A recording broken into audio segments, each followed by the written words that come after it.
Welcome to the Black Doctor Collective podcast. We as Black doctors are in a unique position. We can change our communities, healthcare, and the world. Of course, we start by changing the way we see and value ourselves. I'm your host, Dr. Shanika Horn, pediatrician and physician coach, travel extraordinaire. I am so happy to have you here and listening. So let's get into it.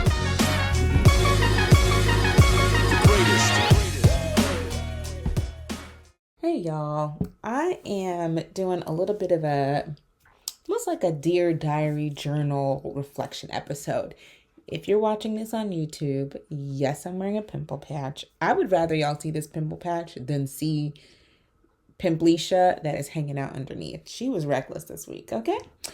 So I wanted to spend time talking about how do you know when you're asking for too much, or how much is too much, really, is the actual question. And that's really what's been on my mind. And so I'm doing this little evaluation, and I've talked a lot on this podcast about the importance of asking, how to ask, when to ask, whether you're in a new job, whether you're in the interview phase, whether you're in a current job, all of these things. And we've even talked a little bit about salary, right? How to calculate a salary amount. But as I say all the time, it's not just about the money. We talk about negotiation.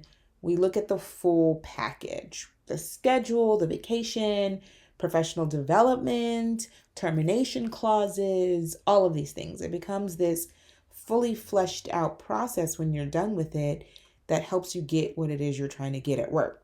In that nature, I have created what maybe 3 years ago, and definitely before that, pretty much any time before 2 to 3 years ago would have been the ideal dream thing. I'm working every other week. I work 2 days. Then the other weeks I work 3 days. So two on, 3 on.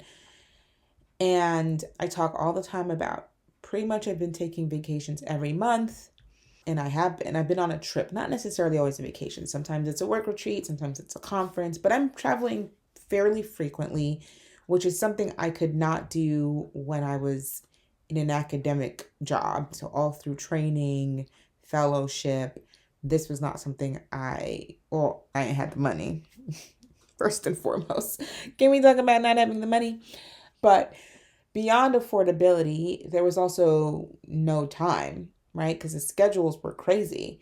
The fact that I've created this job that I can travel with regularity and it doesn't impact my standing in the clinic feels like everything I was working for.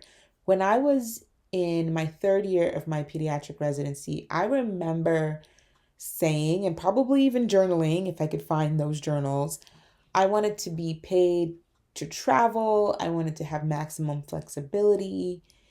And so essentially I have created that. I think also a lot of elements of the way I work were based on what I felt I needed to survive.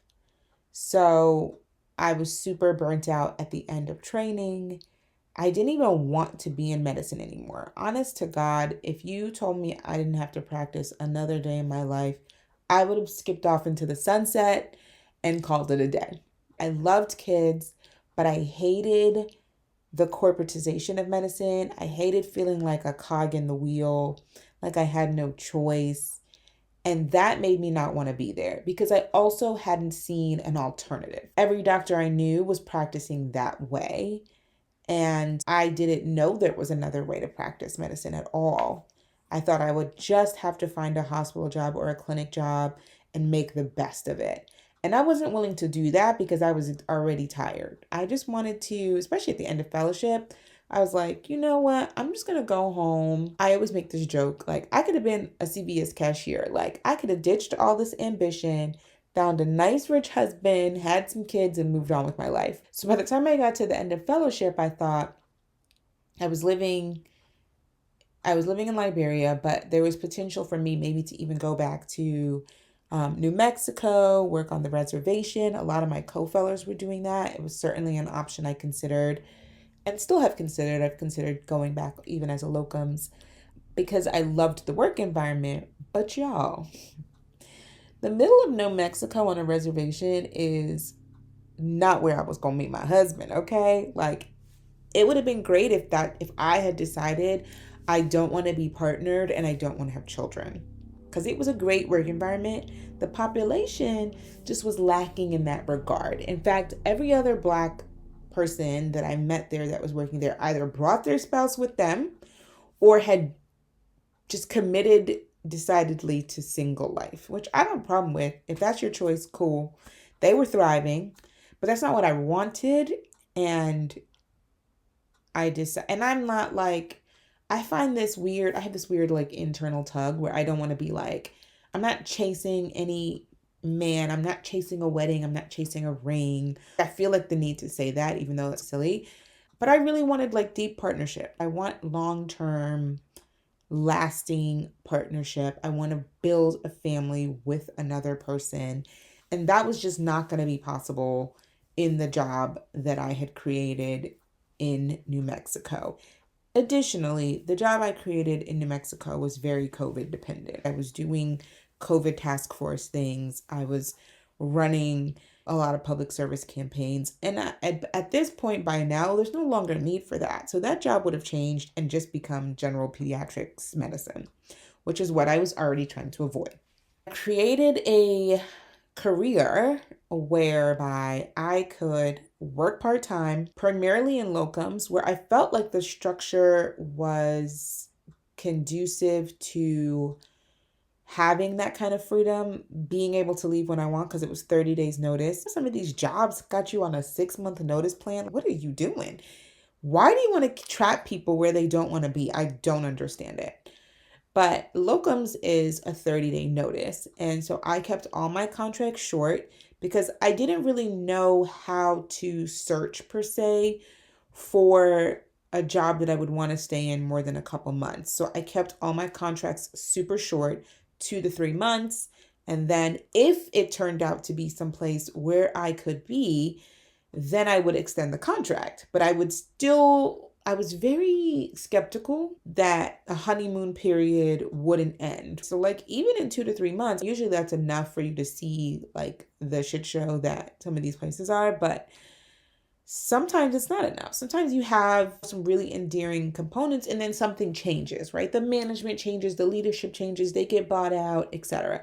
There's so many external factors that contribute to how your job works that I was really afraid to be committed. I did not want to sign a 2 to 3 year contract. A lot of contracts I saw were 2 and 3 years, which was to me exorbitant amounts of time. So locums was already set that these were short contracts. And then I myself made them shorter by only promising 2 months at a time, 1 month at a time. So I would start my locums contract saying, I'll give y'all 2 months and then we'll go from there. And I will do it this many days a week. And the other reason that gave me maximum flexibility was when it was time to renew in that 2-month period, let's say a trip was coming up or someone invited me to something I wanted to go to, that was the point where I would say, yes, I can extend a month or 2, but these are my blackout dates. I hadn't committed. It left me flexibility to plan trips because trips pop up all the time, but in medicine, they want your schedule for the whole academic year in advance, which doesn't allow you any flexibility, right? If you're planning to do something, you have to know like major months in advance. I remember when I met my boyfriend, he was like, I don't know what I'm going to be doing next year in 13 months. And I'm like, really? Because I'd been so used to planning my life that way that when I was trying to plan for us, he was like, what are you even talking about? That's so far from now. Can we revisit this topic in 8 months, like a month before we're ready to go or whatever? He's also way more last minute than I am. But that mindset of having to plan so far in advance was how we operated through med school, through residency, through fellowship. And I realized that was not something I wanted to uphold. And so going back into a contract that is years long, where they want me to do this advance notice, I thought was not for me. So locums really provided that kind of safety and padding for me, where I could go test things out. If I wanted to extend, I could. If I didn't want to extend, I didn't have to. I hadn't committed to anything. I could still have the utmost flexibility about taking trips and really utilizing my time how I wanted to utilize it. I got to live in places I probably would never have lived in, really get a sense of lifestyle while having them pay for my transportation and my lodging and stuff like that. It was literally the best option for me for what I was looking for. So it was a natural transition, I think, for me to go into per diem, where I could do things locally, because I had also done some locums locally, but do things locally in a more sustainable way. It's probably not the word I'm looking for, but I really wanted to stay in my bed. And I think the same reason that I left or didn't consider options of working in the Southwest was the same reasons I wanted to shift to per diem, which is, okay, if I'm traveling all the time, how then do I settle down and create this other part of my life, the personal part of my life, the social part of my life? It's really hard to do that when you're traveling all the time, when you're living in hotels all the time, when you're on these various assignments. Now, it was working for me, but I still wanted to shift more into how do I create a more consistent routine, but not consistent in that I wanted to be in someone's job for 3 years. Not that kind. Mm-mm. Still not ready to be in that level of commitment. No one has shown me anything that appeals to me in that way that I would want to do that. So I'm going to stay as I am, per diem.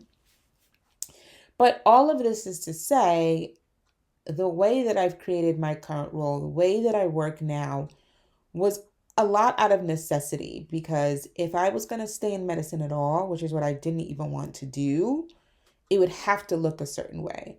In order for me not to continue on the path of burnout, in order for me to practice in a way that didn't stress me out, drain me, it had to look this way. In order for me not to be trapped in any way, it had to look this way. So I've created essentially this career based on maximum flexibility in a short-term way. And now I'm looking at what else. So imagine I'm working 2 to 3 days a week, taking as much vacation time as I want. My patient load is not at max. And if I see 18 people, that's a lot. I don't allow myself to be double booked. I like to spend time with my families, do patient education, actually connect, actually have time to look things up and to come up with a great plan for patients, or follow up with people and respond to messages, make sure my scripts are done right and on time. Basically provide really high quality care. So I went from just the hours, if I can work the least amount of hours so that I have time to recover in between, that's what I'm going to do. If I can work the shortest contracts so that I can escape if I need to, that's what I'll do. And also have the time and flexibility to take vacations, that's what I'll do. So you see the progression, the evolution of my jobs is based on that. And so now I'm okay, in the day to day, what does that look like? What does it look like to really be connected to people? What does it look like to provide care at my highest level, at my top, in a way that supports me, educating myself, educating my patients, really just having time to think, honestly. I've created that in this current job that I'm in. It's funny, I'm thinking about this now, right? I've created this schedule, I've created this lifestyle of flexibility. This is why these corporations want to keep us seeing 30 to 40 patients a day. Because then we'll have too much time to think about what we want and how to get it. We'll have too much time to reflect on how the current system does not support good quality patient care. They don't want us to be sitting around thinking. They don't want us to spend no time at all calculating all the ways that we could be doing things better or that things should change. They don't want that. Okay? Because here I am literally sitting here thinking about how to even make my career even better than what it is, right? The other part that keeps me hesitant is my amygdala. We all know your amygdala is the part of your brain that loves to play it safe. It's all about like fight or flight. Do we get out of here? Do we run? Do we freeze? We don't do anything. What's going on? And so my amygdala, like everyone else's, loves to play it safe and is asking me, girl, how much is too much? You already have an ideal schedule. You already have lengthy patient visits. You already have really good relationships with your patients. You already have as much vacation time as you want. All of these freedoms and flexibility, when is enough? Are you asking for too much? And at what point, if you try to keep gaining more, will you end up losing something, right? Because the risk is that I could ask for too much, or I could change work environments and go somewhere else in efforts to find the other things I'm seeking, which I'm going to tell you what I'm seeking in a bit. But in efforts to find that and then lose some of the flexibility that I have in this current spot. A lot of out of the frying pan into the fire, except I'm not in the frying pan right now. I'm on land, I'm chilling. But yeah, this concept of all the ways things could go wrong. And I constantly coach my own clients on like when you're having a hard conversation, it's so easy to envision all the ways something could go wrong, right? Like all the worst case scenarios, how frightening that is, the negative outcomes, the potential for repercussions. We can think about that in perpetuity. But I have to literally force my brain and force my clients' brains, my other doctor clients' brains, to envision all the ways it could go. Because my frontal cortex, the part of me that is like goal setting and planning, wants to think, is there such a thing as having this ideal career? Now, everybody's ideal is different. Is it possible for me to have my ideal? It's not going to be possible everywhere and for everyone, probably. I don't know. I only got to worry about me. Is this possible for me? And my amygdala immediately responds that this feels greedy. Like, why can't I just accept what it is for what it is? It's not that bad. I'm getting all of these things, and yet and still you want something else? Like, she's calling me audacious amongst other names. And I already have that little voice. She's saying, like, you're already getting away with getting these things that not everybody else has.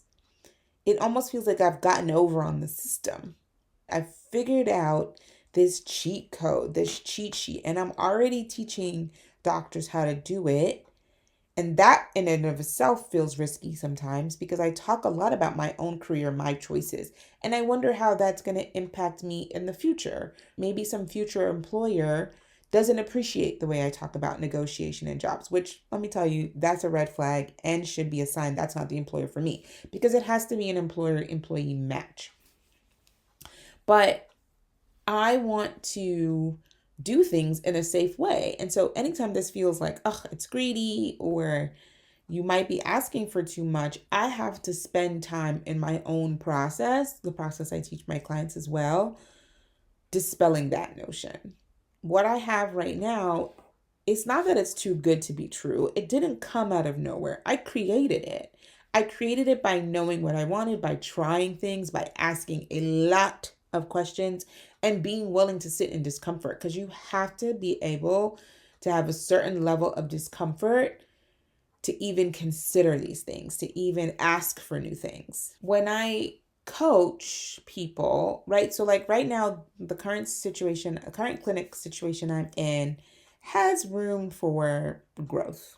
I'm just going to say it like that. I don't necessarily think it's appropriate to talk about what's happening in my clinic right now, but there's a lot of potential for growth. There's a lot of things that we could be doing better, I think, just as a whole, for sure. So when I talk about, or when I coach clients on what it means to be happy even in a job where things are not ideal, I've had that experience a lot, right? I've worked in a lot of different places, a lot of different clinics. Some have been amazing and some leave a lot to be desired. And so for me, those in neither environment contributes to my burnout per se, because I have already constructed these protective measures like the scheduling, like the flexibility that keep me safe and also allow me to exit in a timely fashion. When I coach about how people, even in a job where they don't love everything that's happening, you can still make your current job, your existing position better. This is what I mean. There are ways to show up. There are things that you can ask for in your day to day. There are shifts that you can make even internally, even if they never change anything. Even if it's just the way you advocate for yourself, that would improve your scenario, right? And instead of this learned helplessness that a lot of us take on, sometimes it is just a matter of asking. Like so many doctors I know have just asked, and they haven't gotten everything, right? But they've gotten so many things that it does make a shift in their daily role, right? In their daily attitude, in their daily happiness. And we do that a lot of times as an interim, because you can still, once you get there, then you can still decide, do I want to stay here or do I want to leave? Which really taps into this question of, am I asking for too much? Because if you get to a place in your job where all the things that they're doing that are wackadoodle no longer stress you out, and you feel comfortable with the things that you're bringing and how things are going for you, then comes in the question of, am I being ungrateful? Or am I taking a risk by leaving the devil I know for the devil I don't know? It's just this fascinating conversation that I help people through all the time that I'm now going through myself. So I'm asking myself, what do I want? What more do I want? And I think about, okay, I've had jobs that are serving certain patient populations. The current population I serve, lovely community, is not particularly diverse. I would love to have more interactions with Black and Brown patients. I think it's both important in terms of representation. I think it's culturally important. I think there's some significant medical gaps happening in our communities.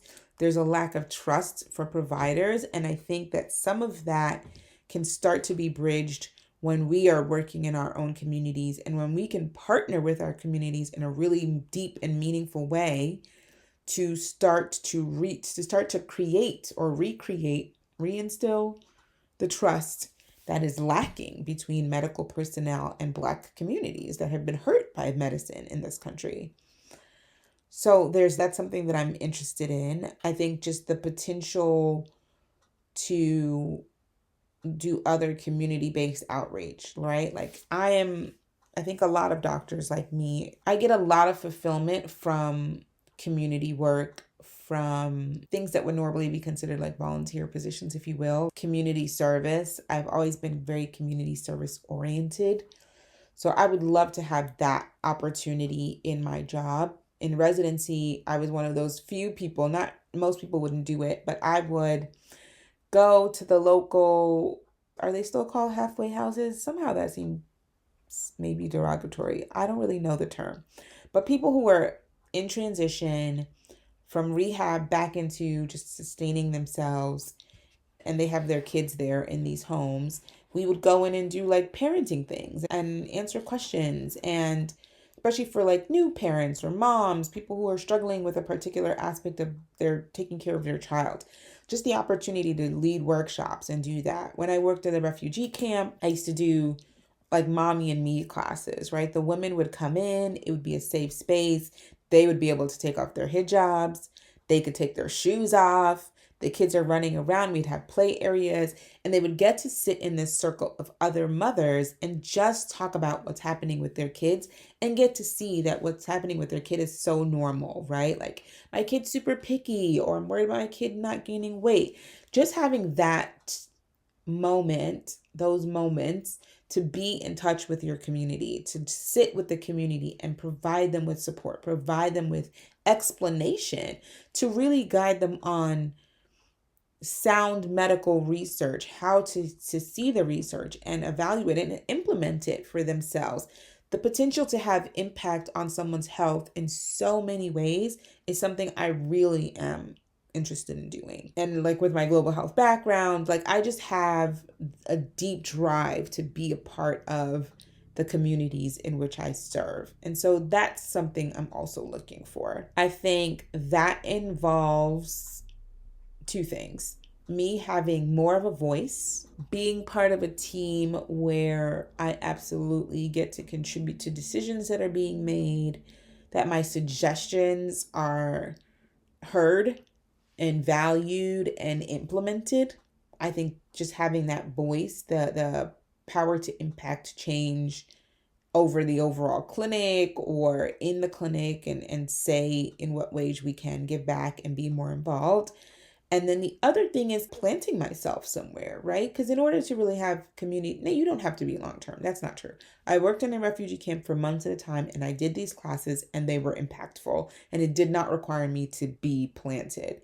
But I do think that it would be nice, right, to, if I'm doing these kinds of roles, to do it in a way that's sustainable. You don't want to come in and do one-off things. I think that's actually harmful, right? Like medical tourism. So I wanted to do it in a way that's sustainable. And I think that level of interaction, that level of trust inside your community means that you can do longer lasting, even more impactful initiatives, because you can take the information you gain by having these interactions with your patients and implement them in a different way, being able to provide additional services or connect them in some other way. Like that does require some planting of roots, because you need to know you're the population that you're serving. And it's not to say that I still don't want a lifelong career in medicine. I just don't want it. I think because it's the work I'm doing right now, I want to do it to the best of my ability. And the best of my ability means being able to not just pump people out in a clinic, but also to really be engaged in the community, to really be able to provide that level of service, connection, support.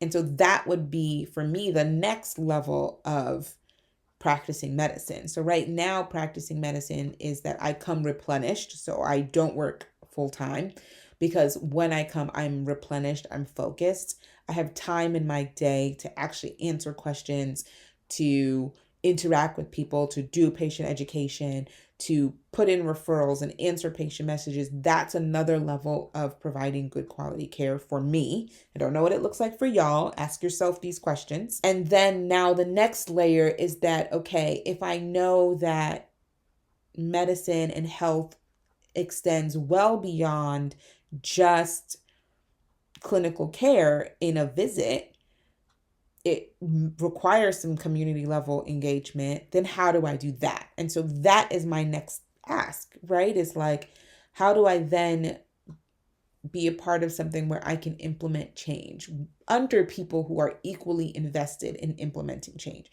And so that's really my next ask, my next level of asking. And I don't know whether that exists where I am right now, which right now it looks like it doesn't, because it's not quite the population I'm looking for, although they really are fantastic. And I really have a good relationship with a lot of my parents right now. So I don't know. Am I willing to give that up? Is this something I can do simultaneously? What does that look like? So it requires some reflection. But in order for me to fully do that level of reflection, I have to allow the feeling of this feels greedy. I have to allow it to be there and not let it dissuade me for going for what I want, for asking for more, for trying to maximize how I show up in my medical career. Because we can talk ourselves out of stuff. I'm really good at that. My amygdala is a professional. She does have, I'll say, about 38 years of experience doing that, maybe 39. I don't want to count the first year of life because I have no language. But I would say from year one going forward, she has been really good at keeping me safe. It's how I made it this far with limited controlled risks. Like medicine was a controlled risk. The plan was laid out, the path was laid out. It was hard and it was uncertain, but it was laid out. So now I'm doing this thing where I'm creating a career that is no longer laid out. I'm completely off track. I don't know anyone who does what I'm doing, who asks as much as I ask, who continues to navigate the medical world to create more or a better option, better career path, and is also taking along other people with me, who is trying to stir up the status quo while simultaneously hoping that it does not create a negative impact for me. I don't know anybody who's doing that. I'm literally just creating this path as I go. Now, I have spent a lot of time, and if you've been here a while, talking to doctors who are doing things differently, who are exploring different options, who are trying to open side businesses, or who are practicing medicine clinically and then also doing some community component or education or creating coaching businesses to address these gaps. I know lots of doctors who are doing that, but the way that I'm doing it, where it wraps right back around to other doctors telling them to stand up against the medical industrial complex, to which who are our employers, right? To like directly rebut the people who are in charge of maybe signing my paychecks. Very risky to talk about things in a way that is almost self-serving, that does not preach unending altruism to my detriment, which is the message we've been receiving forever, is very risky. Okay, so I have to do the work. I have to follow my own processes that I've created to allow that discomfort to be there in order to continue to do the thing. Because otherwise, I will not do the thing. I will stay quiet. I will either just keep shifting jobs to look for different things in different ways. Yeah, I don't know how this story ends. I don't know if I'm going to be able to do that. I don't know what I'll be able to create. I didn't even know that I would be able to create what I've created so far. So I'm willing to take the risk because I've seen the positive outcome, not just for me, but in the people that I coach. And I've also created my safety net of creating alternate sources of income, which is something I'm working with my clients on doing as well. It's like, how do you not make medicine your only source of income? Because that does tug at your safety and makes you less want to take risks. And so all of that's super important, right? I'm just creating a path. I'm creating evidence that this could potentially work. I'm not letting myself back out of it. I'm not letting the discomfort of the unknown, the discomfort of potential repercussions deter me. And yeah, and because I've done that work and because I have created that process that I can use to not let the discomfort dissuade me, now I can sit and reflect about what it is I want, like those things I just gave you examples of, and decide to go for it. So that's it for this episode. Really just my personal reflections and what I'm going through right now. And just being audacious and bold about it all. I hope it works out. If it doesn't, right now, I think my risks are still calculated, right? I'll still be able to work. I'll still run my coaching business. I'll still be doing all the other things that I've been doing. And it still feels risky, even with all those things in place. So I've decided to try. I will keep you guys posted on what shakes out. As always, I like to keep you guys up to the times on what's happening. And I also don't want it to be like I don't struggle with things or I have just carved out and done it with confidence. That's not true. The confidence comes in having done it and then it worked out, right? It wasn't that I was confident when I started. Just I'm not confident right now that I know how to create the exact result that I'm going for. I'm not confident in that. I'm just going to try it anyway. Let me know what you guys are trying. I would love to hear it. Even if it's something you think is small, it's probably not even that small. A lot of us like to minimize. But let me know, are there things you've considered that you want to try, that you want to ask for, and it feels super risky, or it feels like you're being greedy or ungrateful in some way? I want to know what those things are. And then for everyone who's been submitting questions, I will continue to answer questions on here. I would love to get more questions, right? Some of the questions I've already answered, and I will continue to do. So yeah, I'd love to engage with you guys. I'd love to hear what's going on with you. So please, no hesitation. Send me a DM. Just let me know what's going on. Send me an email, theblackdoctor@gmail.com, whatever your preferred format is. I'm happy to receive your questions, your comments, your feedback. Yeah, okay. Until next week. Bye. Thank you so much for listening.